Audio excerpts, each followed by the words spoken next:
Hello, my name is Arturo Villarreal.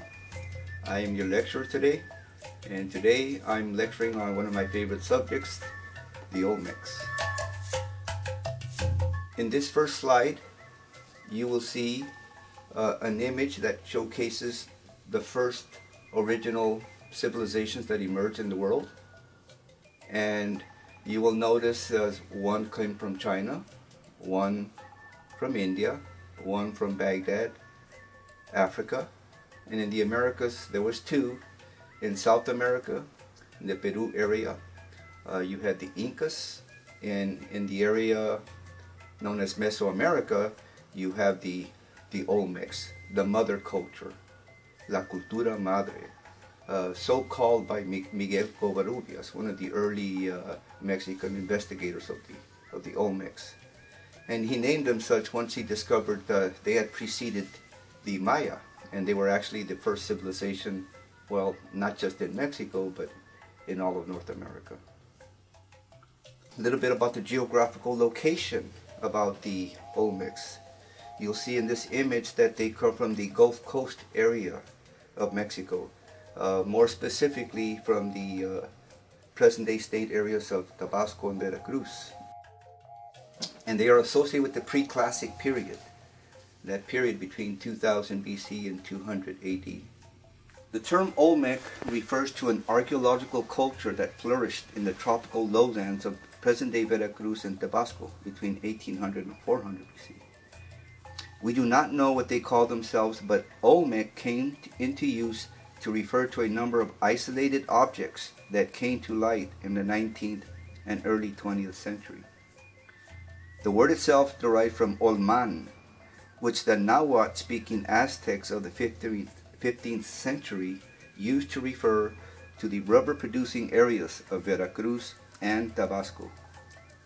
The people of Olman is a term that has come into current usage. There is no scientific proof that the Olmec civilization emerged from some far-flung places like Asia or Africa. Rather, it was the archaic period milieu of the northern isthmus of Tehuantepec that gave birth to the Olmec. They lacked a fully developed writing system, and they spoke a language in the Mixe-Soque family. The term Olmec has been best known and recognized primarily as a particular style of carving stone into magnificent sculptures. The Olmec chose to work stone of the greatest hardness, basalt and andesite for large monoliths, and jade and serpentine for small pieces. The four characteristic type of monumental Olmec sculptures are colossal heads, thrones, stelae, and full-length figures. The latter are divided into human beings, animals, animal-human hybrids, and fantastic creatures. The most recurrent motifs in Olmec culture, sculpture, and iconography are human figures, jaguars, and jaguar men. The jaguar was a sacred animal to the Olmec people. The jaguar represented the Olmec rain god. It was a symbol of power. It was a symbol of authority, fertility as well. There is a hypothesis set forth by one of the very early anthropologists who studied the Olmecs, Matthew Sterling. And he bases his hypothesis on certain sculptures that are not complete. But he has inferred from these sculptures that this mythology that it was a mating between a jaguar and a female that led to the creation, right, of the Olmec people. Really no serious basis for it, but it's the only mythology out there associated with their origins. Here you see a large sculpture of a jaguar, headless jaguar in this case. Here you see these twin figures which were found in this exact position, facing this jaguar in reverence kneeling before it, paying reverence to it. Here's another sculpture of another jaguar. And here we have a prime example of these anthropomorphic figures. And there are many anthropomorphic figures, sculptures, figurines that combine human characteristics with animal characteristics. In most cases, that animal would be the jaguar. Here you see a prime example of what is referred to as the Were-jaguar jaw, otherwise known as the drooping jaguar jaw. And you see this evident in many sculptures and figurines, like this one here as well. And as mentioned before, these smaller pieces were made of jade and serpentine. And here's another example where you see the drooping jaguar jaw, the Were-jaguar. In this image you see a series of masks, and the very first one you see at the bottom center is the Olmec mask. And just as this is the mother culture, and this is the civilization that laid the foundation for all others to come, their mask serves as a template for all other masks to come, specifically the rain god amongst the Maya, that would be Chac, or the rain god amongst the Aztecs, that would be Tlaloc, or the rain god associated with the Zapotecs, known as Cocico. All of these masks are represented here, right? And they are a take on the earlier Olmec masks. I'd like to now move on to addressing the colossal heads. And this is what, well, this is the most dominant symbol associated with the Olmecs. This is what most people know them by, right? And I like this particular image because it showcases how it is that many of them were found, and that is simply in some little ranchito where some little rancher happens to be, digging and comes across them, right? This is an image taken of the very first colossal head that was found. 17 of these have been found throughout the Olmec heartland, and it was just a few years ago that the 17th was found. So of course this suggests that there may be many others, and that is a great possibility because there's so much that has been unearthed to this day in Mexico and so many other places as well. This image presents how it is that these stones made of basalt had to be transported from over 40 miles away from the Tuxtla Mountains, and they didn't use the wheel. The transportation was by these large rafts. There were all these river causeways throughout the Olmec territory, and this was the main mode of transportation, was by way of these rivers on these large rafts. We're now looking at the heartland of the Olmecs, again the Gulf Coast area, the areas associated with the modern-day states of Tabasco and Vera Cruz. Notice there are 4 principal cities associated with the Olmecs: Tres Zapotes, Laguna de los Cerros, La Venta, and San Lorenzo. I'm going to focus on the 3 that are the most recognized, the most studied, the most dominant of them all. And there's actually more than 4, but these are the 4 most well known. In order of appearance, we begin with San Lorenzo in Vera Cruz. This is the oldest site, occupied around 1500 BC. And here you see the museum at San Lorenzo. At every one of these early sites, there's a museum associated with this particular site. In San Lorenzo is where you found this particular colossal head, referred to as the king, one of the largest not at 9.35 feet. The largest was actually 11 feet. We'll discuss that one a little bit later. And as you're viewing these colossal heads, notice the similarities, but notice that there are also differences amongst them. For example, they all have the same facial characteristics, and they also have wearing a headdress. And this is why some people initially theorized that they might be the ball players, right? Because ball players did wear this type of headdress. But of course, the dominant theory, right, is that these were emperors. These are the kings. Here's head 4, which is also found there. And notice that, again, very similar to the one we saw before, but yet notice the difference is primarily in the headdress and the specific type, right? Maybe this is highlighting the individuality of each of the emperors. Head 8, also found there, San Lorenzo. And now we turn our attention to the seated jaguar, the Were-jaguar that was found at San Lorenzo.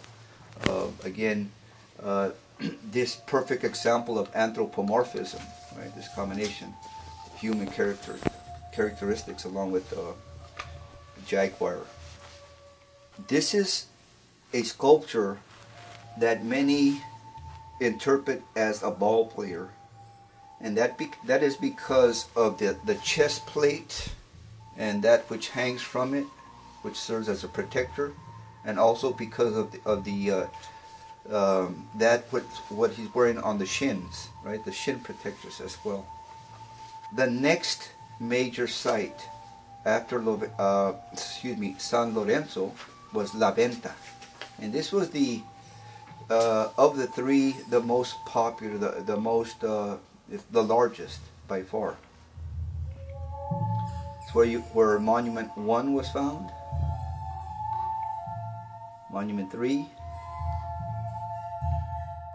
These colossal heads, depending on where they're found, they're either referred to as, Monument 1, 2, and in order of the order of which they were found, or they can be referred to as, under other terms, right? Like, head number 1 or 2. This is a diagram of La Venta. And one of the striking features of this particular site is what sometimes is referred to as the Great Pyramid, right? Now, this is not a pyramid as we know pyramids, which are built with stone and other particular materials. This is an earth mound, but it's the first. And it serves as a template for the pyramids and the temples to come, right? Just as the Olmec masks, right, were the first, but they served as templates for future masks to come.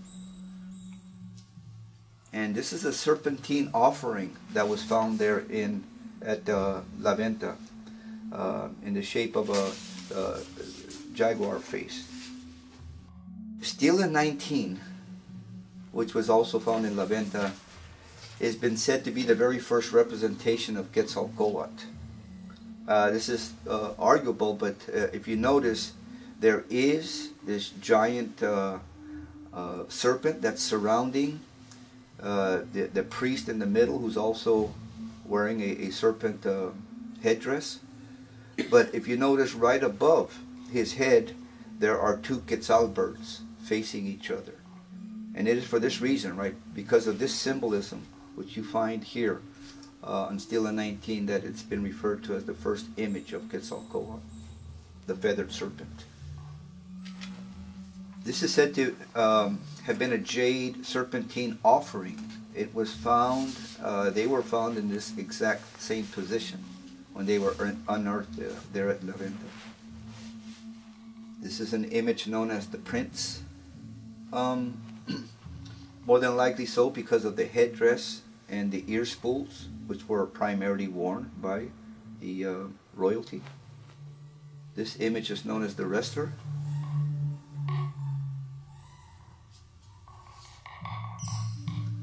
This one is referred to as the walker, and it's usually always pointed out that this particular image has specific Caucasian features, facial features, the long beard, and so on.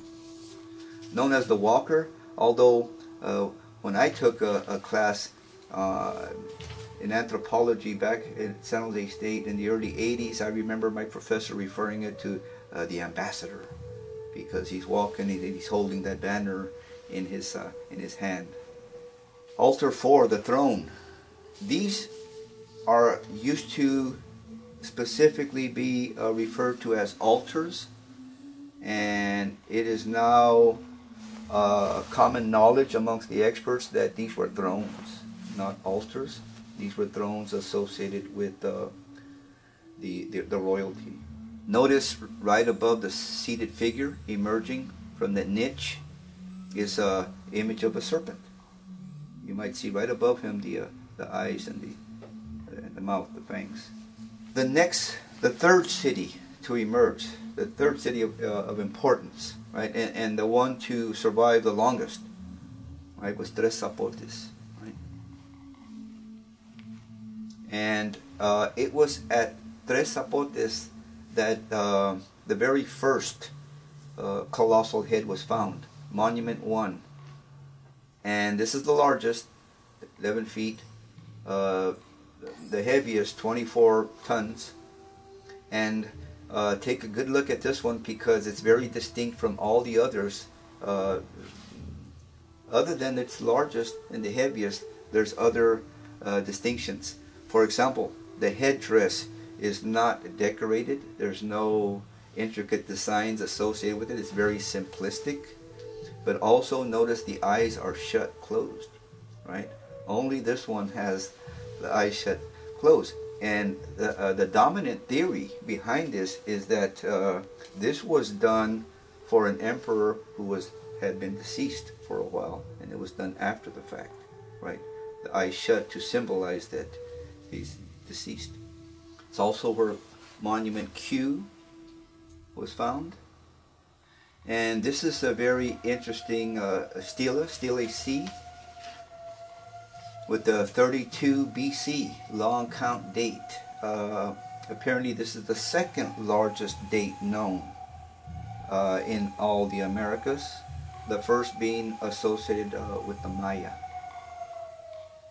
or the oldest known date associated with the Maya.